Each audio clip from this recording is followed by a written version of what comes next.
One of the most fascinating things about Nima was the interest she took in other spheres of the arts other than the one that she was, of course, expert at.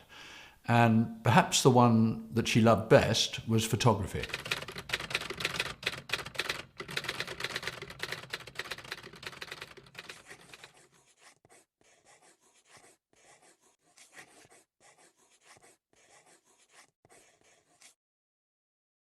As a young woman, she loved picking up a camera and taking it with her wherever she went,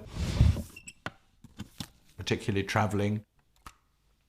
We've seen some lovely photographs she took on the Grand Tour in the early 1920s. But it was only really when she married Max in 1930 that she found a real outlet for her love of photography. She went to Syria with him, and Max dug up all these wonderful objects from the ground, and he wanted her to photograph them scientifically in the way that they actually looked when he dug them out of the ground.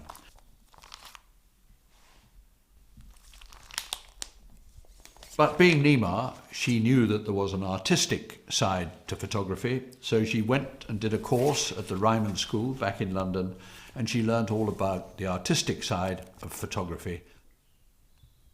This is how Nima described her experiences at the modernistic Ryman School. There was a passion at that time, making everything look as unlike what it was as possible,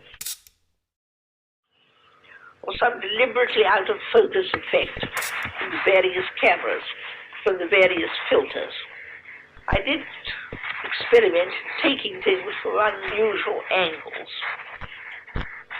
And there was also a great tendency to photograph an object, not in the middle of a plate, but somewhere in the left-hand corner.